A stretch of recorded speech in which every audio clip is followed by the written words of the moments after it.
నేర్పుతున్న యవ్వన గుణపాఠం. ఏంటండి? పక్షిరాజు నేర్పుతున్న యవ్వన గుణపాఠం అన్న ఒక పాంప్లెట్ పంపించారు నాకు. ఆ పాంప్లెట్ చూడగానే మీరంతా గమనించారో లేదో గాని ఆ పక్షిరాజుకి పైన కిరీటం పెట్టారు. మామూలుగా మనుషులు పెట్టుకుంటారు కిరీటం. కానీ అన్నేం చేశారు? ఆ పక్షిరాజు తల మీద కిరీటం పెట్టడం వలన అంటే దానికి ఒక గొప్ప ఆధిక్యత ఉంది. అదేంటో మనం తెలుసుకోవాలి అనే ఆలోచన మనందరిలో కలగాలనే వినూత్నంగా ఆలోచించి కిరీటాన్ని ధరింపజేశారు. ప్రియులారా, అసలు ఈ ప్రపంచంలో అన్నింటికంటే మిక్కిలి విలువైన వారు, శ్రేష్టమైన వారు ఎవరైనా ఉన్నారు అంటే అది ఖచ్చితంగా మనిషి మాత్రమే. కానీ ఇక్కడ దేవుడు పక్షిరాజుని మనకు చూపించి ఒక పాఠాన్ని నేర్పించాలనుకుంటున్నాడు. విలువైన మనిషి తన విలువను ఎంతవరకు కాపాడుకున్నాడో మనం తెలుసుకోవాలి. పక్షిరాజు గురించి నేర్పిస్తున్నాడు అనంటే అక్కడ మనిషి నేర్చుకోవాల్సిన విషయం, మనిషి నేర్చుకోవాల్సినటువంటి ఒక గొప్ప ఆలోచన కలిగినటువంటి విధానం అక్కడ ఉన్నట్లుగా మనకు కనబడుతుంది. ఎందుకోనండి మరి విలువైనటువంటి మనిషిని కొన్ని కొన్ని సందర్భాలొచ్చేటప్పటికి జంతువుల దగ్గరకు వెళ్ళి ఒకసారి పరిశీలించమంటాడు.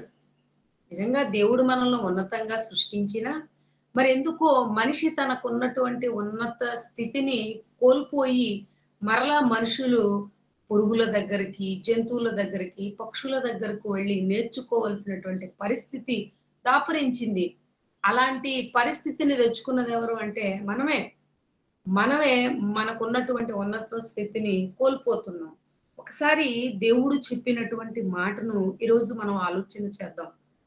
మనం గొప్పవాళ్ళం, మనం తెలివైన వాళ్ళం, మనం మేధావులం అని విర్రవీగుతున్నాము గానీ, దేవుడు మనకు సిగ్గు రావడానికి, మనం తెలుసుకోవడానికి ఏం మాట్లాడుతున్నాడో ఒకసారి యోబు గ్రంథము 12 అధ్యాయము 7 వచనం చూద్దాం. యోబు గ్రంథము 12 అధ్యాయము 7 వచనము. మృగములను విచారించుము, అవి నీకు బోధించును. ఆకాశ పక్షులను విచారించుము, అవి నీకు తెలియజేయును అంటున్నాడు. ఏంటండి? మృగములను విచారించాలట. అవి మనకేం చేస్తాయి? బోధను చేస్తాయి. వాస్తవానికి బోధ చేసేది మనుషులా? మృగాలా? మాటలెవరికిచ్చాడండి దేవుడు? మనిషికే గదా మాటలిచ్చాడు. కానీ ఇక్కడ ఏమంటున్నాడు? మృగములను విచారించుము, అవి నీకు బోధించును. మృగములెలా బోధిస్తాయండి? అంటే ఏవండీ? ఒక మృగాన్ని చూడండి, అది క్రూర జంతువే. అయినా తన మనస్తత్వం చూడండి. అది ఎంత మంచిగా ప్రవర్తిస్తుందో దాని ప్రవర్తన విధానాన్ని మనం ఒకసారి ఆలోచించాలి. మనుషులు సమయాన్ని బట్టి స్వార్థపరులుగా మారిపోతారు. కానీ ఒక మృగం ఏదైనా ఆపదలో ఉంటే తన జాతి కానటువంటి మరొక జాతి అయిన మరొక మృగానికి ఆశ్రయం ఇస్తుంది. అలాగే ఈ మధ్య యూట్యూబ్ వచ్చిన దగ్గర నుంచి చాలానే వింటున్నాం. చాలా చూస్తున్నాం మనం. ఆ మృగం చేసేటువంటి మంచి పనులేంటో ఎంత పెద్ద మృగాన్నైనా సరే మనిషి తన వశం చేసుకోగలడు. మనిషి చెప్పినట్లుగా మృగం నడుస్తుంది. మనిషి చెప్పినట్లుగా చేస్తుంది. కానీ ఇక్కడికొచ్చేటప్పటికి మృగమట అది నీకు బోధిస్తుంది అని అంటున్నాడు. అంటే మృగం దగ్గర నేర్చుకోవాల్సినవి కూడా ఉన్నాయి. తర్వాత మరొక మాటను గనక మనం ఆలోచిస్తే, ఆకాశ పక్షులను విచారించుము, అవి నీకు తెలియజేయును. అదే ఈరోజు మన పాఠం. ఏంటండి? ఆకాశ పక్షులను విచారించుము, అవి నీకు తెలియజేస్తాయి. మనకు తెలియనిదేముంది? ఈ ప్రకృతిలో మనిషికి తెలియనిదంటూ ఏదీ లేదు గదా! సూపర్ సోనిక్ కంప్యూటర్ కంటే హై పవర్ కలిగినటువంటి బ్రెయిన్ దేవుడు నీకిచ్చాడు గదా! మరి నీకు ఆల్రెడీ తెలిసుంటాయి గదా! నీకంతా తెలుసు గదా! కానీ నువ్వు ఆకాశ పక్షి దగ్గరికి వెళ్లి నువ్వు తెలుసుకోవడం ఏంటండి? అంటే మనకు తెలియని జ్ఞానం ఆకాశ పక్షి కూడా నేర్పిస్తుంది. మనం నిర్లక్ష్యం చేస్తున్నాము. అవి మాత్రం తన పనిని తాను చక్కగా నిర్వర్తిస్తున్నాయి. చాలా బలహీనమైనవి చీమలు. సోమరిని ఎక్కడికి వెళ్ళమని చెప్పాడు? చీమల దగ్గరికి వెళ్ళమన్నాడు. నేను 60, 70 కేజీల మాంసం కలిగిన వాడిని. నేను చాలా గొప్పవాడిని. నేను చీమ దగ్గరికి వెళ్ళడం ఏంటి అని అనుకుంటున్నావా? ఒరేయ్! చీమకున్నటువంటి క్రమశిక్షణ నీకు లేదు. సోమరి చీమల దగ్గరకు వెళ్ళు.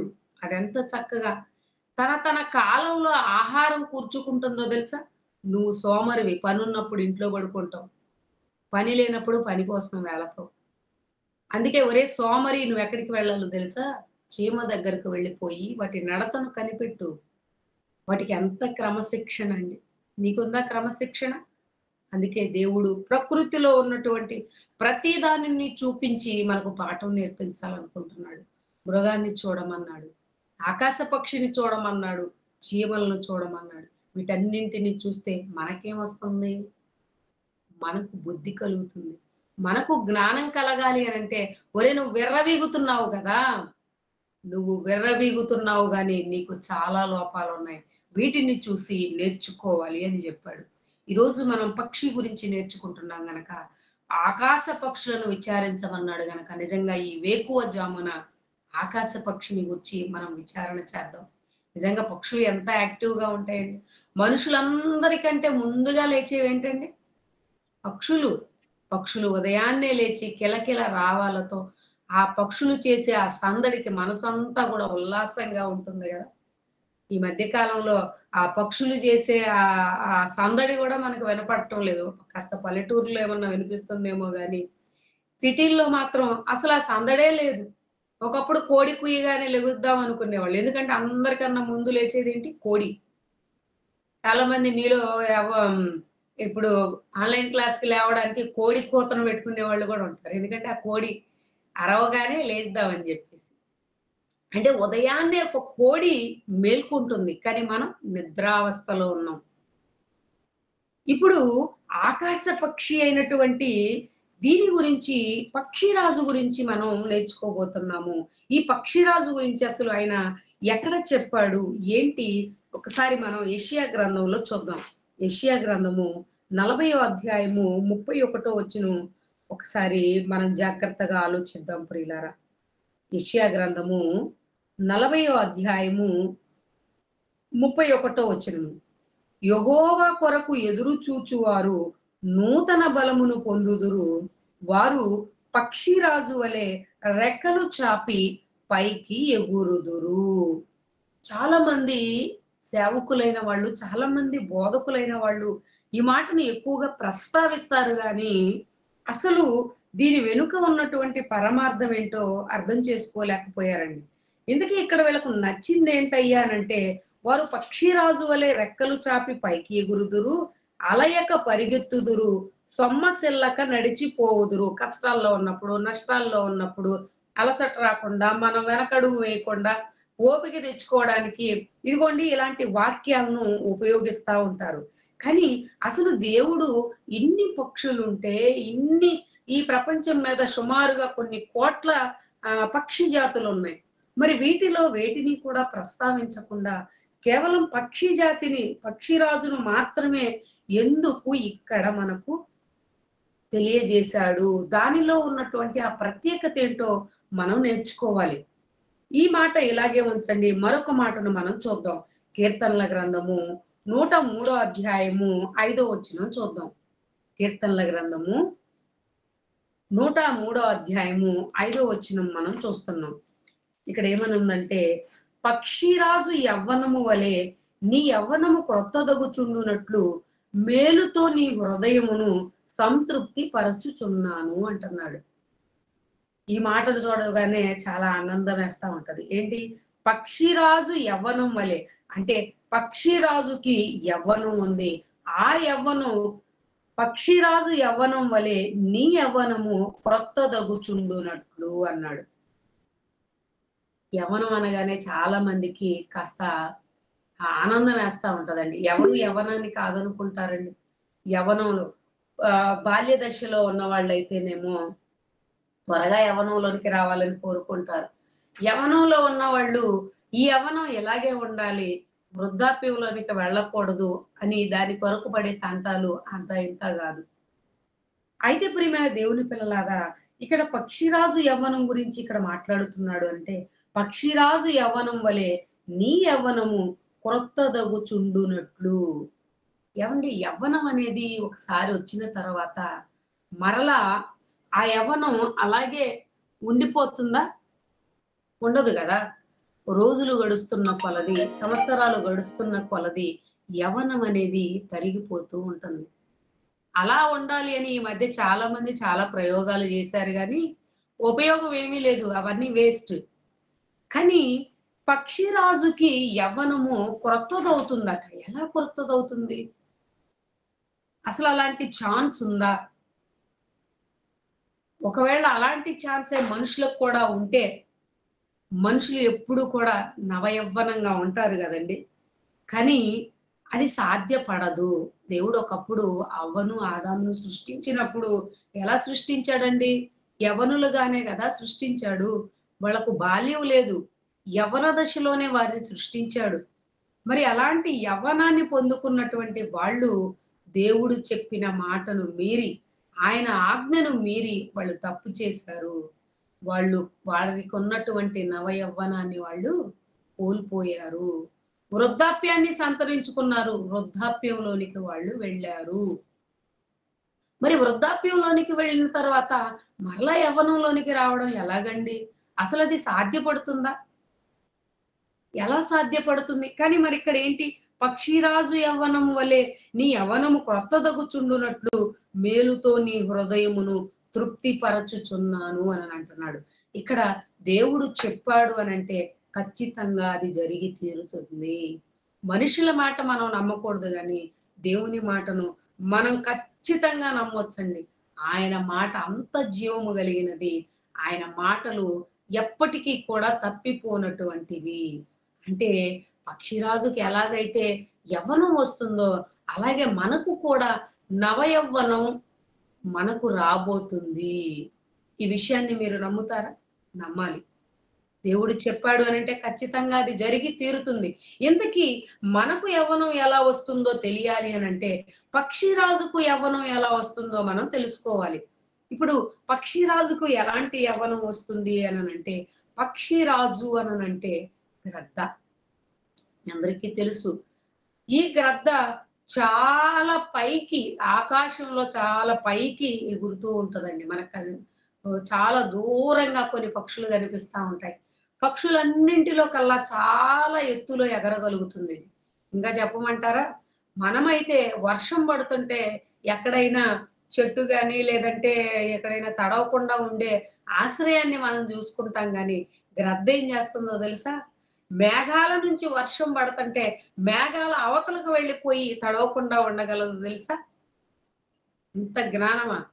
అది తడవకుండా ఉండాలి అనంటే, ఆ మేఘాల పైకెళ్ళిపోతుంది. అంత ఎత్తుకి ఎగరగలుగుతుంది పక్షిరాజు. బాగా రెక్కలు చాపి అది ఎగరగలుగుతుంది. ఒక్కసారి అది అంత పైన అది ఆకాశంలో ఎగురుతూ ఉన్నా, క్రింద ఎక్కడో ఉన్నటువంటి చిన్న కోడి పిల్ల దానికి బాగా కనిపిస్తదో తెలుసా? ఎంత ఐ ఆహ్, ఐకి సంబంధించిన ఆహ్, నేను చూపుంది జూసారా? అందుకే ఈ మధ్య కెమెరాలుంటాయి గదా! మంచి క్వాలిటీగా ఉన్న కెమెరాలు వాటికున్న పేరేంటో తెలుసా? ఈగెల్ ఐ అని బెట్టారు. అంటే అంత క్లారిటీగా చూడగలుగుతుంది. అంత క్లారిటీ మా కెమెరాకుంటుంది అని జెప్పేసి ఈగెల్ ఐ అని పేరు బెట్టుకున్నారు. అయితే ప్రియమైన దేవుని పిల్లలారా, గ్రద్ద ఎంత దూరంలో ఉన్నా సరే వేటాడగలుగుతుంది. అది కిందనున్నటువంటి చిన్న కోడి పిల్లను చూడగలదు. మరి సముద్రంలో ఉన్న చేప పైకి రాగానే వెంటనే పట్టుకొని 2 కాళ్ళతో అది ఎంత బరువునైనా సరే వేగంగా వచ్చి మొయ్యగలుగుతుంది. మరి ఇంత బాగా వేటాడగలిగినటువంటి ఈ పక్షిరాజుని దేవుడు మనకు చూపించాలనుకున్నాడు. ఇందుకే ఈ పక్షిరాజులో ఒక ప్రత్యేకత ఉంది. ఏంటి ఆ ప్రత్యేకత అనంటే, ఇంతలా వేటాడగలిగినటువంటి దీనికి ఇదిగోండి సుమారుగా దీనికి 140-150 సంవత్సరాల ఆయుష్కాలం ఉంటుంది. మనిషికి గూడా లేదండి. మనిషి ఆయుష్కాలం ఎంత? 60, 70 అధిక బలం ఉంటే. మహా బ్రతికితే 80 బ్రతుకుతాడు. కానీ దీని ఆయుష్కాలం జూసారా? సుమారుగా 140-150 వరకు దీని ఆయుష్కాలం ఉంటుంది. అయితే అన్ని సంవత్సరాలు ఇది బ్రతకాలి అననంటే ఒక 70 సంవత్సరాలు బానే బ్రతుకుతుందిది. 70 సంవత్సరాలు బ్రతకగానే ఆహ్, దీనికి కొంతకాలానికి ఒక ఆపదొస్తుంది. ఏంటా ఆపద అనంటే, సగం జీవిత కాలం బ్రతకగానే అది వేటాడడంలో నేర్పు తగ్గిపోతుంది. వేటాడలేదు. ఎక్కడో దూరంగా ఆకాశంలో ఉండి కిందనున్నటువంటి కోడి పిల్లను చూడగలిగినటువంటి ఈ గ్రద్దకు కంటి చూపు కాస్త తగ్గుతుంది. అలాగే దాని ముక్కుకున్నటువంటి ఆ పదునుంది చూసారా? ఆ షార్ప్‌నెస్సు తగ్గిపోతుంది. బాగా రెక్కలు చాపి ఎగరగలిగినటువంటి ఆ రెక్కలు ఎగరలేవు. బాడీకి అంటుకొని ఉండిపోతాయి. రెక్కలు ఎగరాలంటే రెక్కలు ఆరోగ్యంగా ఉండాలి. ఆరోగ్యంగా ఉంటేనే బాగా ఎగరగలవు. కానీ ఒక 40 సంవత్సరాలొచ్చేటప్పటికి దాని రెక్కలు ఎగరలేవు. ముక్కుతో అది వేటాడలేదు. కదలలేని పరిస్థితి. మరి ఈ కదలలేని పరిస్థితిలో ఉన్నటువంటి ఆ గ్రద్దకు రెండే 2 అవకాశాలున్నాయి. ఏంటా అవకాశాలు అనంటే, ఒకటి తను ఈ పాత శరీరం ఏదైతే ఉందో, ఈ పాత ముక్కు ఏదైతే ఉందో అది పోవాలి. అది పోవాలి అనంటే అది తన చేతులతో అది తీసేసుకోవాలి. తన ముక్కుతో, తన రెక్కలతో, తన ముక్కుతో అది తీసేసుకోవాలి. అది ఎలా సాధ్యపడుతుంది? బ్రతకాలి అంటే ఆ సమయంలో అవి వేటాడలేవు. వేటాడాలి అనంటే మరి రెక్కలు సహకరించవు. తన ముక్కు సహకరించదు. మరి ఎలా దానికి ఆహారం అనంటే ఇదిగోండి కొన్ని కొన్ని గ్రద్దలుంటాయి చూసారా? కొన్ని గ్రద్దలు వేటాడలేక ఆకలితో అలా ఉండిపోయి చనిపోతాయి. వేటాడలేని గ్రద్దలు చనిపోతాయి. కానీ ఎలాగైనా మరలా మరొక జీవితాన్ని పొందుకోవాలి అనే ఒక మంచి ఆలోచన కలిగినటువంటి గ్రద్దలేం జేస్తాయో దెలుసా? బాగా పైకి కొండ శిఖరాల మీదకు వెళ్ళిపోతాయి. కొండ శిఖరాల మీదకు వెళ్ళిపోయి, అక్కడ సుమారుగా 150 రోజుల వరకు అది పస్తుండాలి దెలుసా? ఆకలితో ఉండాలి. మొదటిగా ఏం చేస్తుందంటే, ఒక రాయిని చూసుకుంటుంది. ఆ రాయికి తన ముక్కునేసి టప టప టప టప తన ముక్కుని ఆ రాయికేసి, ఆ ముక్కు ఊడిపోయేలాగా ఆ రాయికేసి కొట్టుకుంటుంది. ముక్కు ఊడిపోయిన తర్వాత అది కొంతకాలం ఆగాలి. మరలా ముక్కొచ్చేంత వరకు అది ఆగాలి. తనకు దగ్గరగా ఏదైనా ఆహారం ఉంటే సరి. లేకపోతే అది పస్తు అలాగే ఉండాలి తెలుసా? కొన్ని రోజుల తర్వాత ముక్కొచ్చిన తర్వాత, ఆ ముక్కుతో ఏం జేయాలో తెలుసా? తనకున్నటువంటి ఈకలన్నింటిని కూడా ఒక్కొక్కటిగా, ఒక్కొక్కటిగా, ఒక్కొక్కటిగా తన ముక్కుతో పీకేయాలి. ఎంత బాధండి! ఎంత కష్టమండి! కొన్నైతే చనిపోతాయి. ఇదంతా ఈ త్యాగం అంతా చేయలేక కొన్ని గ్రద్దలు చనిపోతాయి. కానీ ఇది మాత్రం బ్రతకాలనే ఆలోచన ఉంది దానికి. ఇప్పుడు ఒక 150 రోజులు కష్టపడితే తర్వాత మరలా మంచి జీవితం ఉంది. మరలా 70 సంవత్సరాలు చక్కగా బ్రతికేయొచ్చు. ఇదెంత? ఈ కష్టం ఎంత? అని ఆలోచించుకున్న గ్రద్దలు ఆ ఈకలను అలా పీకేస్తా ఉంటే ఎంత నొప్పుంటుందో తెలుసా? ఎంత బాధగా ఉంటుందో తెలుసా? అది మీకు అర్థం అవ్వాలి అనంటే, ఇదిగోండి వెంట్రుకలుంటాయి గదా! మన చర్మం మీద ఉన్నటువంటి వెంట్రుకలు. ఈ వెంట్రుకలు ఒక వెంట్రుకను లాగితే మనకెంత నొప్పొస్తుందండి.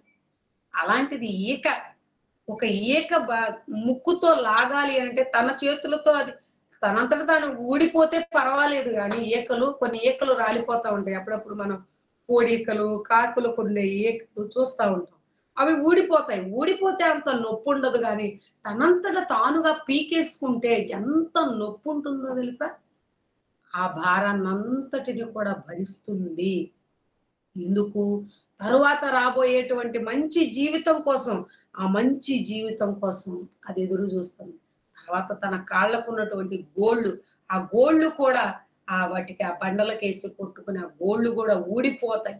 ఆ గోళ్ళు ఊడిపోయిన తర్వాత మరలా వచ్చేంత వరకు ఎదురు జూస్తుంది. ఎంత ఓపికో దెలుసా? ఎంత ఓపికగా ఉంటుందో తెలుసా? మనకుంటుందా ఆ ఓపిక? మనకసలు ఓపికే ఉండదు దెలుసా?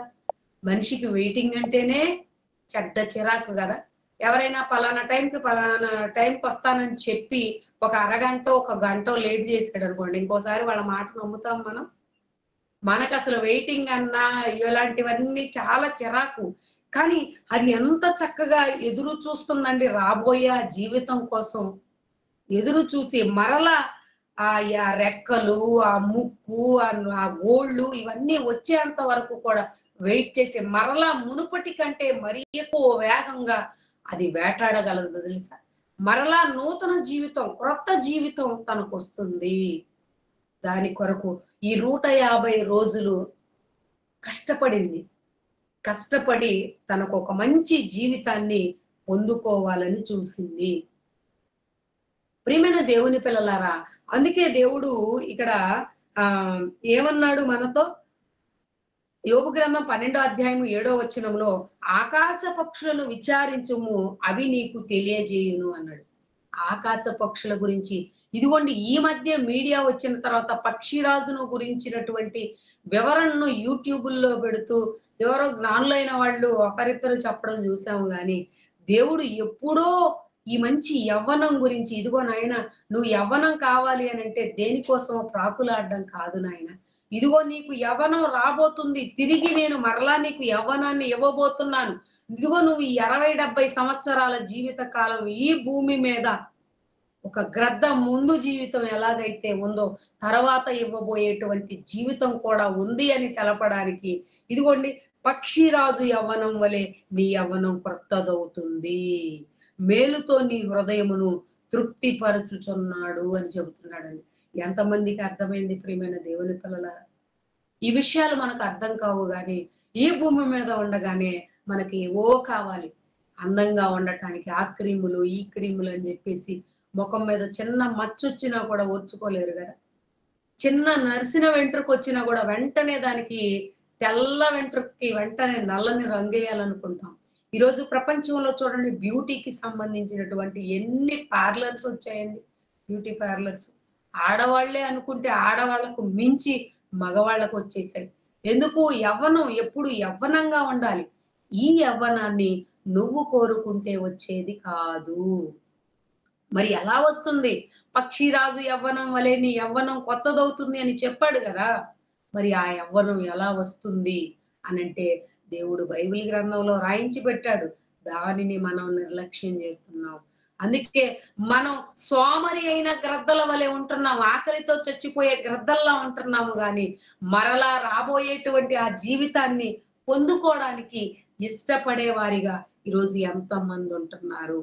నిజంగా యవ్వనాన్ని దేవుడు ఎంత ప్రేమించి ఆ అవ్వకు, ఆదాముకు నవయవ్వనాన్ని ఇచ్చాడండి. ఎందుకంటే యవ్వన కాలంలోనే దేవుని కార్యక్రమాలు ఉన్నతంగా జరుగుతాయండి.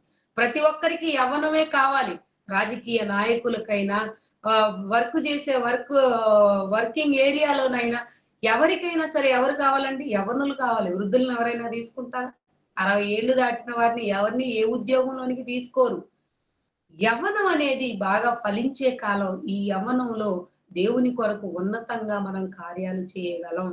ఈ యవ్వన కాలం దేవునికి ఉపయోగపడాలి. కానీ దీన్ని అపవాది ఏం చేసిందో తెలుసా?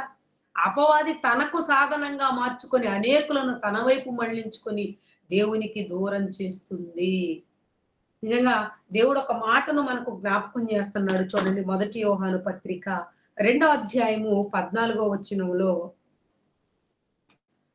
యవ్వనస్తుల గురించి ఆయన ఏం మాట్లాడుతున్నాడు? యవ్వనం గురించి ఆయన యొక్క ఉద్దేశ్యం ఏంటో 1 యోహాను పత్రిక 2వ అధ్యాయము 14వ వచనంలో చెబుతున్నాడు. యవ్వనస్తులారా మీరు బలవంతులు, దేవుని వాక్యము మీ అందు నిలుచుచున్నది. మీరు దుష్టుని జయించి ఉన్నారు గనక మీకు వ్రాస్తున్నాను అని అంటున్నాడు. ప్రియమైన దేవుని పిల్లలారా, యవ్వనస్తులు ఎవరిని జయిస్తారట? దుష్టుణ్ణి జయిస్తారు. కానీ ఈరోజు ఎంతమంది దుష్టుణ్ణి జయిస్తున్నారండి? దుష్టుణ్ణి జయించేటువంటి స్థితిలో ఈరోజు మన యవ్వనులు ఉన్నారా? దుష్టునితో స్నేహం చేస్తూ, దేవుణ్ణి విసర్జించి దుష్ట క్రియల్లో పాలు పంపులు పొందుతూ, దుష్టుని సంతోషపెట్టేవారుగా ఉన్నారండి. యవ్వనస్తులారా మీరు బలవంతులయ్యా! మీరు బలవంతులు గనక దేవుని వాక్యం మీ యందు నిలుచుచున్నది. నిజంగా దేవుని వాక్యం మన హృదయంలో ఉంటే మనం ఖచ్చితంగా దుష్టుణ్ణి జయించగలము అని చెబుతున్నాడు. అందుకే దేవుడు కోరుకున్నటువంటి ఒక విధానం ఏంటో తెలుసా? యవ్వనంలోనే పిల్లలను కనాలి. యవ్వనస్తులారా, మీరు యవ్వనంలో ఉన్నప్పుడే మీరు మీ పిల్లలను కనాలి. మీరు యవ్వనంలో పిల్లలను కంటే వాళ్ళెలా ఉంటారో తెలుసా? వారు దేవుని కొరకు ఎలా ఫలిస్తారో తెలుసా? కీర్తనల గ్రంథము 127 అధ్యాయము 4 వచనంలో యవ్వన కాలమందు పుట్టిన కుమారులు ఎలా ఉన్నారట? బలవంతుని చేతిలో బాణముల్లాగా ఉన్నారు. బాణం. ఒక బాణం ఎంత షార్ప్‌గా ఉంటుందండి. ఒక బాణం శత్రువు గుండెల్లో బాణాన్ని సంధిస్తే శత్రువు గుండెలు చీల్చబడతాయి తెలుసా? అలాంటిది యవ్వన కాలమందు పుట్టిన కుమారులు ఒక బలవంతుని చేతిలో బాణాల్లా ఉన్నాడు అని చెబుతున్నాడు అనంటే, ఇదిగోండి ఈ వాక్యం అనేటువంటి ఈ వీర ఖడ్గాన్ని చేతబట్టుకుంటే యవ్వన కాలంలో ఈ బాణాలు దేవుని కొరకు ఉపయోగిస్తే ఎంత ఆనందమండి ఆయనకు. ఎంత సంతోషపడతాడండి. యవ్వనాన్ని దేవుడు ఎల్లప్పుడూ కావాలని కోరుకున్నాడు. యవ్వనంలో ఉంటేనే ఆయన పని గొప్పగా జరుగుతుంది. ఉన్నతంగా జరుగుతుంది. ఆయన కోరుకున్నట్టుగా జరుగుతుంది. ఆయన కలలు పండుతాయని యవ్వనులు ఆయనకు కావాలని కోరుకున్నాడు. కానీ ఈ యవ్వనాన్ని అపవాదికి దాసోహం చేశారు. అపవాది వాడుకుంటుంది. దేవుడు ఈ బ్రతుకునిచ్చినటువంటి దేవునికి మాత్రం ఉపయోగపడటం లేదు. మరి పక్షిరాజు యవ్వనం నీకెలా వస్తుంది? పక్షిరాజు యవ్వనం వలె నీ యవ్వనం క్రొత్తది అవ్వాలి అనంటే, ఇదిగో ముందు నువ్వు బలవంతుని చేతిలో బాణంగా నువ్వు మారిపోవాలి. అలా మారడానికి నువ్వు సిద్ధంగా ఉన్నావా? ఎన్నో మాటలు మనం చదువుకుంటున్నాం. కేవలం చదువుకొని విని విడిచిపెట్టేస్తున్నాం గానీ, చెప్పిన మాట ప్రకారం బ్రతకగలిగే వాళ్ళు ఎంతమంది ప్రియమైన దేవుని పిల్లలారా? ఈరోజు ఉదయాన్నే మీరొక మంచి వాక్య పఠనాన్ని చదివారు. ఎన్నో సార్లు చదువుకుంటున్నాం. చదివి, చదివి, చదివి అరిగిపోయిన రికార్డ్‌లా అయిందే గాని, ఈ మాటలు ఎంతమందండి పాటిస్తున్నారు? దేవుని కొరకు బ్రతకగలుగుతున్నారు? మరొకసారి ఆ మాటను చూడండి. మొదటి తిమోతి పత్రిక 4 అధ్యాయము 12 వచనం చూడండి. మొదటి తిమోతి పత్రిక 4 అధ్యాయము 12 వచనం చూస్తున్నాం.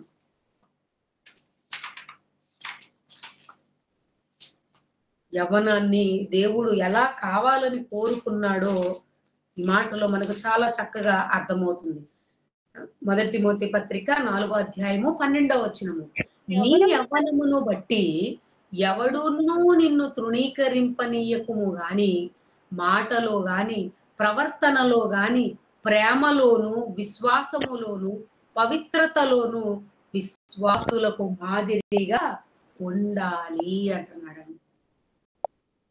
దేవుడు చెప్పినట్లుగా కోరుకుంటే, నీ యవ్వన కాలంలో నిన్ను అనేక మంది తృణీకరించేటువంటి అవకాశం ఉంది. ఎలా అంటే, నీ క్రియలను బట్టి, నీ ప్రవర్తనను బట్టి చాలా మంది నిన్ను తృణీకరిస్తూ ఉంటారు. యవ్వనం అనగానే చాలా మంది ఏం జేస్తారండి, ఇష్టానుసారంగా బ్రతుకుతారు. వాళ్ళ జీవితాలకు అద్దు, అదుపు ఉండదు. బైకుల మీద స్టంటులు జేసుకుంటూ ఇష్టానుసారంగా పైనుంచి దూకడం, క్రింద నుంచి దూకడం, అమ్మాయిల వెంట పడడం, యాసిడ్‌లు పోయడం, ఆడవాళ్ళ మెడల్లో చైన్‌లు లాక్కొని వెళ్ళడం. ఇదిగోండి ఇలాంటి భయంకరమైనటువంటి స్థితిలో ఈరోజు యవ్వనులు జీవిస్తున్నారు. ఇలాంటి యవ్వనాన్ని బట్టి చాలా మంది బాధపడుతూ ఉంటారు. నీ యవ్వనమును బట్టి ఫలానా యవ్వనస్తుడు చాలా మంచోడు అని ఒక మంచి సాక్ష్యం నీకుందా? వాడు పెద్ద రోగ్ర. ఆమె వద్ద అసలామె మంచిదే కాదు. ఎలాంటి ప్రవర్తనతో నీ యవ్వనాన్ని తృణీకరించేలాగా చేసుకుంటున్నావా? ఒకసారి ఆలోచించుకో ప్రియమైన దేవుని పిల్లలారా. మన యవ్వనం దేవునికి ఉపయోగపడాలి. ఆయన కోరుకున్న యవ్వనం, ఆయన ఇచ్చిన యవ్వనం ఆయనకే ఉపయోగపడాలి. నీ యవ్వనమును బట్టి ఎవడునూ నిన్ను తృణీకరింపనీయకుము గాని, మాటలోను, ప్రవర్తనలోను ఎంత జాగ్రత్తగా ఉండాలండి. ఏది పడితే అది మాట్లాడేస్తా ఉంటారండి. చెమిటివాడితో చాలా జాగ్రత్తగా మాట్లాడాలని బైబిల్ జెప్పింది. కానీ చెవిటివాడు ఎవడైనా కనపడ్డాడనుకోండి, వాడికి వినపడదు గదా అని నువ్వు ఇష్టానుసారంగా మాట్లాడేస్తావు గదా! వాడికి వినపడదని బూతులు మాట్లాడే వాళ్ళున్నారు. వాడికి అర్థం గాకుండా ఏదేదో మాట్లాడి వాడిని హేళన జేసేవాళ్ళున్నారు. చెవిటి వారితో, మూగవానితో నువ్వు చాలా జాగ్రత్తగా ఉండాలి తెలుసా? నువ్వు ఏది పడితే అది మాట్లాడితే వారి పక్షాన దేవుడుంటాడు. నిజంగా మన మాటలు మనం ఎలా ఉంటున్నామో చూడండి ప్రియమైన దేవుని పిల్లలారా. యవ్వన కాలంలో ఉన్న మనం దేవునికి పంటనిచ్చే వారముగా ఉండాలి. అలా ఉండాలి అనంటే సహోదరుల పట్ల ప్రేమ కలిగి ఉండాలి. మన మాట చాలా జాగ్రత్తగా ఉండాలి. అనాలోచనగా మాట్లాడితే ఇదిగోండి ఈ మాట వలన అనేక మంది సహోదరులను బాధ పెట్టిన వారమవుతాము. లోకస్తులు అలాగే ఉండి, మనము అలాగే ఉండి ఏంటండి ప్రయోజనం? మాట జాగ్రత్తగా ఉండాలి. మన ప్రవర్తన జాగ్రత్తగా ఉండాలి. మీ ప్రవర్తన కూడా చాలామంది ప్రవర్తనలోనే ఫెయిల్ అయిపోతా ఉంటారు. పైకొకటి చెప్తా ఉంటారు. లోపల మరోలా చేయాలనుకుంటారు. దేవుని పని కోసం ఇదిగో ఈరోజు నేను వస్తానని చెప్తారు. మాట వరుసకు చెప్తారు. కానీ దేవుని పని ఆ సమయానికి అక్కడ ఉంటారా? ఏదో చెప్పేస్తా ఉంటారు. నిజంగా ఒక సేవకుడికి ఎంత బాధ కలుగుతదండి. నువ్వు వస్తావని నీ కొరకు ఆ పనిని ఎదురు చూస్తూ నీతో కలిసి ఆ పనిని చేయాలి అని అనుకున్నప్పుడు నువ్వు రాకపోతే ఆ భారం, ఆ కష్టం అంతా ఎవరి మీద పడుతదండి? సేవకుని మీదే గదా! లేదంటే వచ్చిన ఆ ముగ్గురు, నలుగురు మీదే గదా! ఆ భారమంతా పడుతుంది. నీ ప్రవర్తన విషయంలో, నువ్వు చేసే ప్రతి విషయంలో కూడా దేవునికి నమ్మకంగా ఉండాలి. నీ మాట అవునంటే అవును, కాదంటే కాదు అన్నట్లుగా ఉండాలి. అవునవునన్నట్టుగా ఉండి, కాదన్నట్లుగా ప్రవర్తిస్తే నీకంటే దౌర్భాగ్యుడు మరొకరు ఉండరు. పవిత్రత. ఈరోజు చాలా మందికి లేనిదే పవిత్రత అండి. పవిత్రతను తెచ్చుకోవాలి. పవిత్రంగా ఉండేవాళ్ళు ఎంతమందండి? నీ క్యారెక్టర్ విషయంలో, నీ బుద్ధి విషయంలో, నీ ఆలోచన విషయంలో చాలా పవిత్రంగా ఉండాలి. యవనుడైనటువంటి తిమోతితో మాట్లాడుతున్నాడండి. ఇదిగో తిమోతి నువ్వు యవ్వనంలో ఉన్నావు. నీ యవ్వనాన్ని బట్టి నువ్వు చాలా జాగ్రత్తగా ఉండాలి. నీకు మంచి పేరు రావాలి అంటే, దేవుని కొరకు ఉన్నతంగా బ్రతకాలి అంటే నీ ప్రవర్తన బావుండాలి. నీ మాట బావుండాలి. నీ విశ్వాసం బావుండాలి. నువ్వు విశ్వాసులకు మాదిరిగా ఉండాలి. మాదిరిగా ఉండాలి. ఈరోజు మన జీవితాలు అనేకులకు మాదిరిగా ఉంటున్నాయా అండి? మన బిడ్డలకే మాదిరిగా ఉండం మనం. మనం ఫోను జూస్తాం. మన పిల్లాడిని ఫోను జూడొద్దంటాం.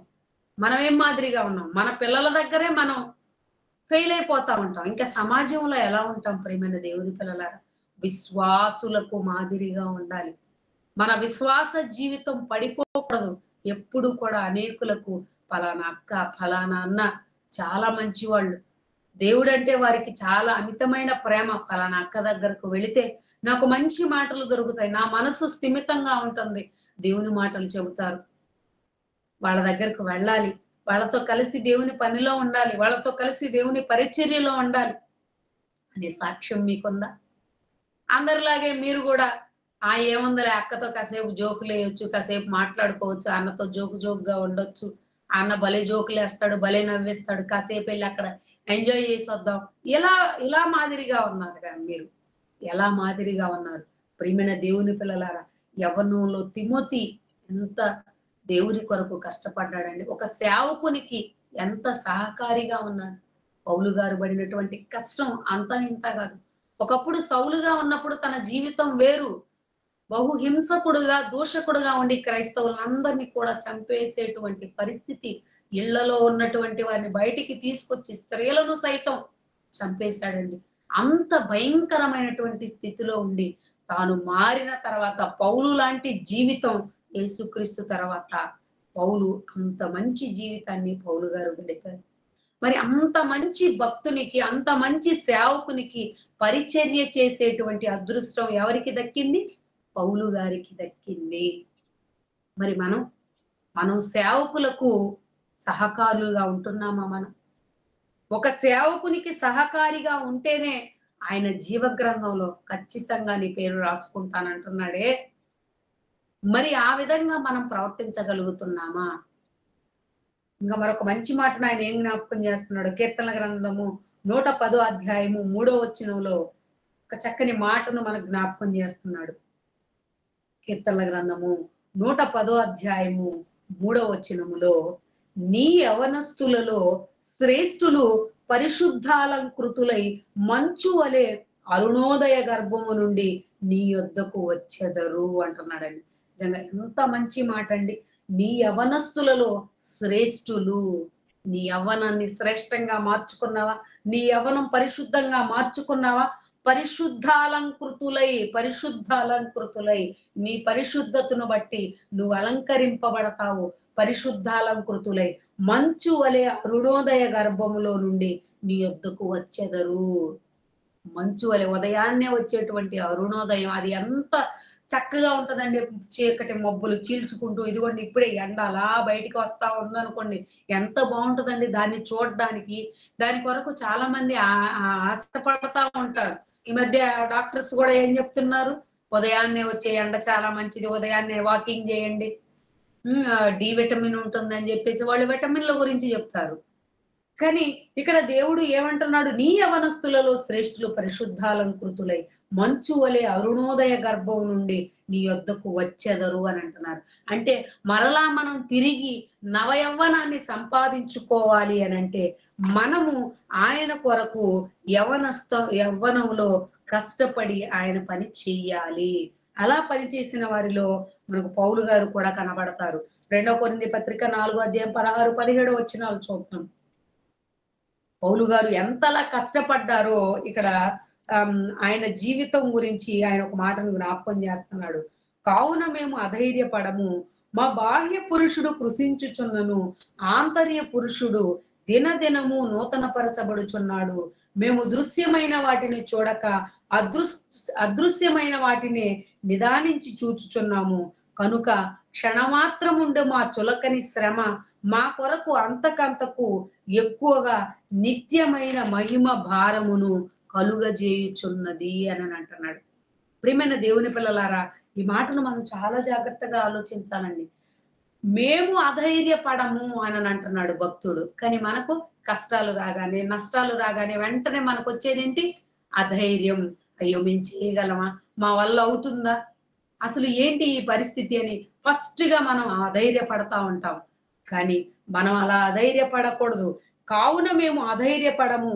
మా బాహ్య పురుషుడు కృషించుచున్నను, ఆంతర్య పురుషుడు దినదినము ఏమవుతున్నాడట? నూతన పరచబడుచున్నాడు. మనం దేవుని కొరకు యవ్వనంలో ఉండగానే కష్టపడి పని చేస్తున్నాం అనుకోండి. బాగా పని చేస్తుంటే మన శరీర అవయవాలన్నీ కూడా అరిగిపోతా ఉంటాయి. అరిగిపోతున్నప్పుడు మరి యవ్వనం ఎలా వస్తదండి? ఆడవాళ్ళున్నారనుకోండి, కొంచెం ఏదైనా పని జేశారనుకోండి, మేము ఏదైనా పనికి పిలిచామనుకోండి పిల్లల్ని, యవ్వన బిడ్డల్ని. ఆళ్ళు కాస్త పని జేస్తారు. పచ్చిమిరపకాయలు కోసారనుకోండి, అమ్మో! మంట పుడుతుందని జెప్పేసి చేతులు జూసుకుంటా ఉంటారు. కాస్త ఏమైనా ఉల్లిపాయలు కోసారనుకోండి, చేతులు నల్లగా అయిపోతాయి గదా! అమ్మో! నల్లగయినియి మమ్మీ అని తీసుకొచ్చి చూపిస్తా ఉంటారు. కాస్త ఏదైనా గట్టి పని జేశారనుకోండి, చేతులకు కాయలు గాస్తా ఉంటాయి. మగ పిల్లలు ఇదిగోండి మమ్మీ చేతులకు కాయలని జెప్పి తీసుకొచ్చి చూపిస్తా ఉంటారు. మనం దేవుని పని జేస్తా ఉన్నప్పుడు నీ శరీరం అరిగిపోతుంది. కష్టంగానే ఉంటది. కానీ నీ బాహ్య శరీరము కృషించినా కూడా ఆత్మలో నువ్వేమవుతావో తెలుసా? నువ్వు ఆత్మలో మరి గొప్పగా బాహ్య పురుషుడు కృషించుచున్నను, ఆంతర్య పురుషుడు దినదినము నూతన పరచబడుచుచున్నాడు. నీ పని చేసుకుంటే నీకు ఉపయోగం లేదు గాని, దేవుని పని చేస్తే ఖచ్చితంగా నీకు నవయవ్వనం అనేది వస్తుంది. పక్షిరాజు ఎలాగైతే తన కష్టకాలంలో ఇది కష్టం అనుకోకుండా ఆ భయంకరమైనటువంటి ఆ వేదనను అనుభవించి మంచి జీవితాన్ని పొందుకుందో, అలాంటి జీవితం దేవుడు నీకు కూడా ఇవ్వబోతున్నాడు. నిజంగా జయశాలి గారు ఒక మంచి మాటను ఆహ్, చెప్తూ ఉంటారండి. నిజంగా ఈ జీవితంలో నాకు 70 సంవత్సరాలొచ్చేసాయి. ఈ 70 సంవత్సరాల్లో నాకు షుగర్ ఉంది, బీపీ ఉంది. ఇవన్నీ కూడా ఉన్నాయి. మరి వీటిని ఇవి నా శరీరంలో ఉన్నా కూడా, బాధగా ఉన్నా కూడా, నేను మీ కొరకు నా ఆరోగ్యాన్ని జాగ్రత్త చేసుకుంటున్నాను. మీ కొరకు నేను ఇదిగోండి ఈ మాటలని చెప్పడానికి నేనెంతో కష్టపడుతున్నాను. నాకు శరీరం సహకరించటం లేదు అని చెప్తూ ఉంటారు. అంటే ఆయన ఎన్నో కార్యక్రమాలు, ఎన్నో పనులు దేవుని కార్యక్రమాలు జేశారు. ఈ కార్యక్రమాలన్నింటిలో కూడా ఆయన శరీరం కృషించిపోయింది. అయినా కూడా జయశాలి గారు వాక్యం చెప్తున్నప్పుడు చూడండి. ఆ గొంతులో ఉన్నటువంటి ఆ స్వరంలో ఉన్న ఆ గాంభీర్యం చూసారా? ఎంత చక్కగా మాట్లాడతారండి. యవనులు కూడా మాట్లాడలేరు. అంత గంభీరంగా మాట్లాడతారు జయశాలి గారు. అది ఎలా వస్తుంది అనంటే దేవునిని బట్టే. ఈ శరీరం కృషించిపోవచ్చు గాని, ఆత్మలో మనం దినదినము అభివృద్ధి చెందుతూ ఉంటాము. అది ఎవరికి తెలుస్తుంది అనంటే అది దేవునికి మాత్రమే తెలుస్తుంది. మనం కష్టపడ్డాం. అయ్యో! దేవుడు, దేవుడు అంటా తిరిగాడు. ఏం మిగిలింది అని నువ్వనుకుంటావు. అది నీకు ఆ రాబో లోకం గురించి, ఆ నవయవ్వనం గురించి నీకు తెలియకపోవచ్చు గానీ, అది దేవుని కార్యక్రమాల్లో ఉండేవారికి, దేవుని పిల్లలకు, దేవునికి ఖచ్చితంగా తెలుస్తుంది. శ్రమలు రాగానే, కష్టాలు రాగానే మనం వెనుదిరగకూడదండి. అధైర్యపడకూడదు. ధైర్యంగా వాటిని మనం ఎదుర్కోవాలి. శ్రమ ఎంతకాలం ఉంటదన్నాడు? క్షణమాత్రముండు ఈ చులకని శ్రమ అన్నాడు. క్షణమాత్రమే. సహింపగలిగినంత కంటే ఎక్కువైన శ్రమను మీకివ్వనని ఆయన సాక్ష్యం ఇచ్చాడు గదా! ఆయన మనకు భరోసా ఇచ్చాడు గదా! భరోసా ఇచ్చినా కూడా ఈ శ్రమలేంటి, ఈ కష్టాలేంటి అని దేవుణ్ణి విడిచిపెట్టేసి నువ్వు ప్రక్కకు వెళ్ళిపోతున్నావు అనంటే, నీలాంటి నీకన్నా దౌర్భాగ్యుడు మరొకడు ఉండడు. పక్షిరాజు ఎలాగైతే ఇంక ఈ జీవితం ఇంతే అని అనుకుంటే అది చనిపోయింది. సాహసం చేయలేని పక్షిరాజు చనిపోయింది. సాహసం చేసిన పక్షిరాజు మరలా 70 సంవత్సరాలు నూతన యవ్వనాన్ని పొందుకుంది. అందుకే పక్షిరాజు యవ్వనం వలె నీ యవ్వనం కొత్తది అవ్వాలి అనంటే నువ్వు ఒక తిమోతిలాగా, ఒక పౌలులాగా కష్టపడాలి, శ్రమ పడాలి. అప్పుడు నీ యవ్వనం క్రొత్తదవుతుంది. దీని కొరకు నువ్వు ఏ బ్యూటీ పార్లర్ దగ్గరికి వెళ్ళనవసరం లేదు. నువ్వు ఎక్కడికి వెళ్ళిపోయి ఏమేమో చేయనవసరం లేదు. మాకు బ్యూటీ పార్లర్స్ లేవండి. మేము వెళ్ళమని అనుకుంటున్నారేమో. తెల్ల వెంట్రుకలు రాగానే రంగేసేవాళ్ళు ఎంతమందండి? చర్మం ముడతలు పడగానే ముడతలు పడ్డ చర్మానికి ఇంట్లోనే హోమ్ రెమెడీలు చేసేవాళ్ళు ఎంతమందండి? ఇది నీకు కొంతకాలమే ఉంటుంది. ట్రీట్‌మెంట్ గూడా ఉందండి ఈ మధ్య కాలంలో. హీరోయిన్స్ ట్రీట్‌మెంట్ గూడా తీసుకుంటున్నారు. యవ్వనంగా ఉండటానికి. ఓకే. తీసుకుంటావు. అది ఎంతకాలం నిలబడుతుంది? కేవలం కొంతకాలమే గదా నిలబడుతుంది. మరలా వృద్ధాప్యంలోనికి రాక తప్పదు. వారికి తెలియనటువంటి సీక్రెట్ దేవుడు మనకు మాత్రమే తెలిపినటువంటి సీక్రెట్ ఏంటో తెలుసా? మనం ఆయన కొరకు పని చేయాలి. ఆయన కొరకు నలిగిపోవాలి. ఆయన కొరకు నలిగిపోతే ఖచ్చితంగా మనకు నవయవ్వనం అనేది వస్తుంది. యేసుక్రీస్తు ప్రభువుల వారు నిజంగా ఎంత శ్రమ పడ్డారండి. యేసుక్రీస్తు సిలువలో తన రక్తమంతా కూడా కార్చి ముళ్ళ కిరీటం పెట్టారు. తర్వాత కొరడాలతో కొట్టారు. తన దేహం అంతా కూడా నాగటి చాళ్ళ వలె అయింది. కానీ ఆయన దేవునికి ఎలా కనిపిస్తున్నాడో తెలుసా? యెషయా గ్రంథం 53 అధ్యాయము 2, 3 2, 3, 10 వచనాలు చూద్దాం చూడండి. లేత మొక్కల వలెను, లేత మొక్క వలెను, ఎండిన భూమిలో మొలిచిన మొక్క వలెను అతడు ఆయన ఎదుట పెరిగెను. అతనికి సురూపమైనను, సొగసైనను లేదు. మనం అతన్ని చూచి అపేక్షించున్నట్లుగా అతని యందు సురూపము లేదు. అతడు తృణీకరింపబడిన వాడు ఆయను. మనుషుల వలన విసర్జింపబడిన వాడును, వ్యాధిని అనుభవించిన వాడుగాను, మనుషులు చూడనొల్లని వాడుగాను ఉండెను. అతడు తృణీకరింపబడిన వాడు గనుక మనము అతనిని ఎన్నిక చేయలేకపోతిమి. అతనిని నలుగగొట్టుటకు యెహోవాకు ఇష్టమాయెను. చూసారా? మనలను నలగగొట్టడం ఆయనకిష్టమండి. యేసుక్రీస్తుని నలగ్గొట్టాడు. ఎందుకు? నలిపితేనే దేనికైనా కూడా దానిలో ఉన్నటువంటి ఆ సువాసన అనేది మనకు తెలుస్తది. సుగంధ ద్రవ్యాలు ఒక యాలుక గానివ్వండి, లవంగం గానివ్వండి, కొన్ని బిర్యానీ స బిర్యానీకి సంబంధించినవి ఉంటాయి. అవి నలిపితేనే వాటి స్మెల్ రూమంతా వ్యాపిస్తుంది. అలాగే ఒక దేవుని సేవకుడు దేవుని సేవలో నలిగిపోతేనే ఆ సువాసన దేవునికి తెలుస్తుంది. నువ్వు అలా ప్రార్థనకొచ్చి, ఒక పాట పాడి ప్రార్థన చేసి అలా తిరిగి వెళ్ళిపోతున్నావనుకో, నీ వలన సువాసన ఏమైనా వస్తదా దేవునికి? ఆ యాలకుని ఎక్కడైనా ఒక చోట పెట్టామనుకోండి, అది అలాగే ఉంటుంది. వాసన ఏమీ రాదు. ఎప్పుడైతే దాన్ని నలగగొడతామో, ఆ రూమ్ అంతా కూడా దాని స్మెల్ అనేది వచ్చేస్తది. ఈరోజు మన పరిస్థితి కూడా అంతే. మనం ఒళ్ళు కందనము.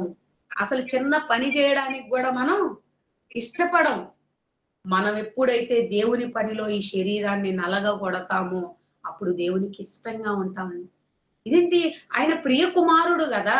ఆయన ప్రియ కుమారుడిని నలగగొట్టటం ఆయనకిష్టమవుతుంది అనంటే, ఈరోజు మనం కూడా దేవుని సేవలో నలిగిపోతా ఉంటే, ఆయన దృష్టి ఎవరి మీద ఉంటుందో తెలుసా? మన పైన ఉంటుంది. కేవలం నువ్వు నామకార్థ క్రైస్తవునిగా ఉంటే, నీ ఆయన దృష్టి నీ పైన చాలా తక్కువగా ఉంటుంది. ఎక్కువగా ఆయన దృష్టి నీ మీద ఉండాలి అంటే దేవుని కొరకు ఫలించాలి. దేవుని కొరకు కష్టపడాలి.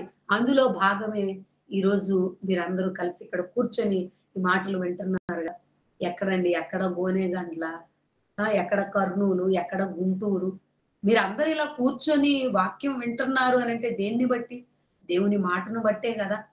దేవుని పని చేయాలి, దేవుని కొరకు నేర్చుకోవాలనే ఆసక్తి ఉండబట్టే గదా!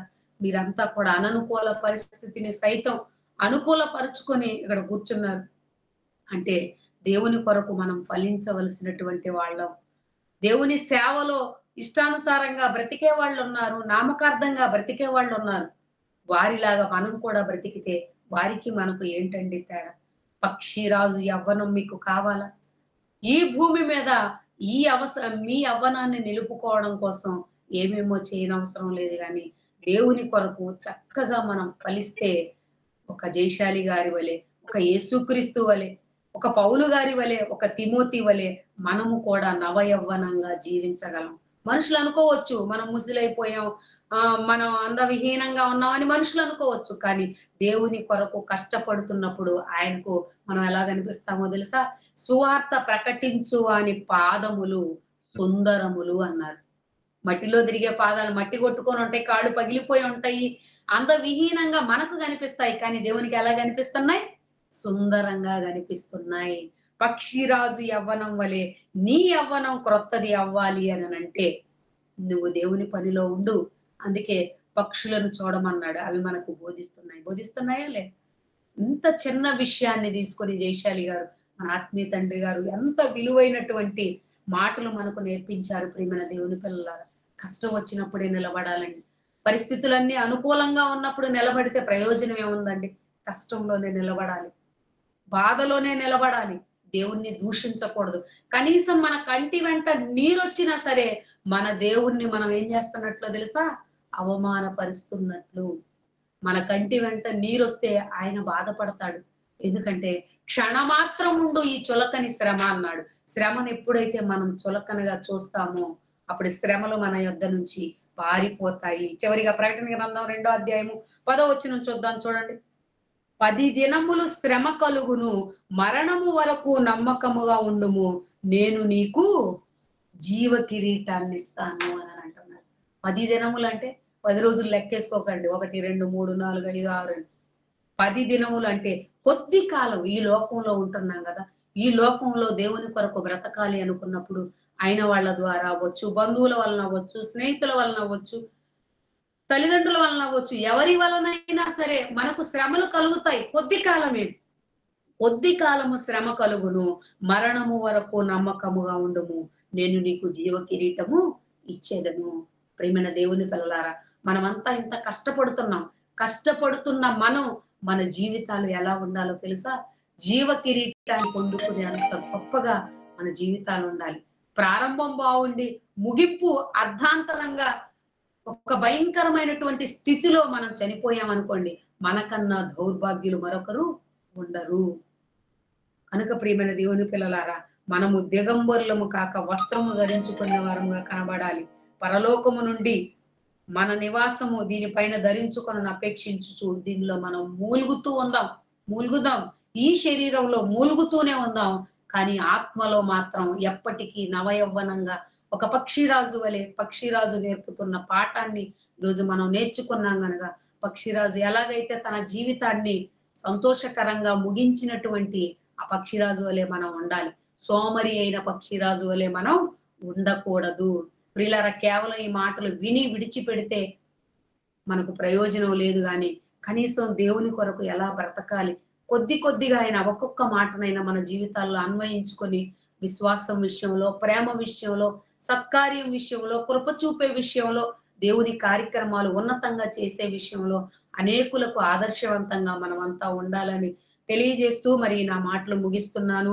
మరి ఇంత మంచి వాక్యాన్ని వివరించడానికి అలాగే ప్రతిరోజు ఈ కార్యక్రమాన్ని జరిపిస్తున్నారని విని సంతోషిస్తున్నాము ప్రియులారా. ప్రతిరోజు దేవుని మాటలతో రోజును ప్రారంభించడం అది ఎంతైనా ఆశీర్వాదకరం. ఈరోజు చాలా మంది ఉదయం లేవగానే వెంటనే పక్క పైన తడుముకుంటా ఉంటారు. దేనికోసం? ఫోను కోసం. ఫోన్‌లో లేచి రాత్రి ఏమైనా మిగిలిపోయిన వాట్సాప్ మెసేజ్‌లు ఉన్నాయా? ఏమైనా కొత్త నోటిఫికేషన్‌లు ఏమైనా వచ్చాయా? యూట్యూబ్‌లో ఏమైనా కొత్త వీడియోలు అప్‌లోడ్ అయ్యాయా? అని వెంటనే పక్క మీద నుంచి దిగకుండానే పాచి మొఖంతోనే చూస్తా ఉంటారు. కానీ మీరు దేవుని కొరకు ఉదయాన్నే ఈ గ్యాడ్జెట్‌ని దేవుని కొరకు ఉపయోగించారు గనక, మీరు దేవుని కొరకు ప్రతిదాన్ని కూడా దేవుని కొరకు వాడుతూ మరి ఎక్కువగా దేవుని పనిలో ఉండాలి. ఈ కార్యక్రమాన్ని ఎల్లప్పుడూ కూడా నిత్యము జరిపిస్తూ అనేకులకు ఆదర్శవంతంగా, ఉన్నతంగా జరిపించాలని ఈ కార్యక్రమాన్ని మనస్ఫూర్తిగా కోరుకుంటూ, మరి మీరు మరింతగా దేవునిలో ఎదగాలని కోరుకుంటూ ప్రార్థన చేసుకుందాం. ప్రేమ కలిగిన మా తండ్రి, దయగలిగిన మా దేవా మీకు వందనాలయ్యా. ఇదిగో దేవా, ఈరోజు నాయన మీ మాటలలో కొన్ని విషయాలు నాయన మేము ఆలోచించాము తండ్రి.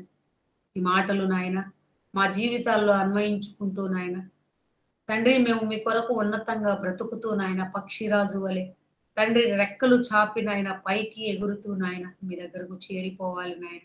ఈ భూమి మీద ఉండగానే మాకెన్నో కష్టాలు, శ్రమలు, ఆటంకాలుగా నిలబడుతున్నాయి తండ్రి. వాటిని నిర్లక్ష్యం చేసి నాయన మీ వైపు చూస్తూ నాయన పరలోకం వరకు అడుగులు వేసేవారుగా ఉండుటకు కృపను అనుగ్రహించండి నాయన. తండ్రి ఈ మంచి కార్యక్రమాన్ని నిర్వహిస్తున్న నిర్వాహకులను జ్ఞాపకం చేసుకోండి నాయన. పర సంబంధమైన ప్రతి ఈవిని అనుగ్రహించండి నాయన. అలాగే సంఘాన్ని జ్ఞాపకం చేసుకోండి నాయన. సంఘ పరిచర్యను జ్ఞాపకం చేసుకోండి నాయన. పరిచర్యను అభివృద్ధి పరచండి నాయన. తండ్రి ఎవరికి వారే మేము అని అనుకోకుండా మనమంతా కలిసి ఈ మంచి కార్యక్రమాన్ని జరిపించాలని మంచి మనసుతో సంఘమంతా ఏకత్రాటిపై నాయన నడుస్తూ మీ కొరకు ఉన్నతంగా బ్రతికే భాగ్యాన్ని అనుగ్రహించండి నాయన.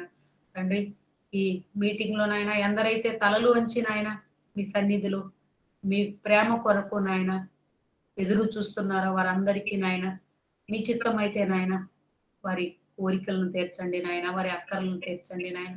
మీ ప్రేమను వారిపై చూపమని వేడుకుంటున్నాము నాయన. తండ్రి ఎందరైతే అనారోగ్యంతో ఉన్నారో వారందరినీ జ్ఞాపకం చేసుకొని నాయన మంచి ఆరోగ్యం ఇచ్చి తిరిగి మీ పనిలో పాల్గొనే భాగ్యాన్ని అనుగ్రహించమని వేడుకుంటూ మరొకసారి నాయన మరి బెంజమిన్ అన్నను అన్న పరిచర్యను జ్ఞాపకం చేసుకొని దీవించి ఆశీర్వదించమని క్రీస్తు నామాన్ని ప్రార్థన సమర్పిస్తున్నాం తండ్రి. ఆమేన్. మీ అందరికీ ఆమేన్.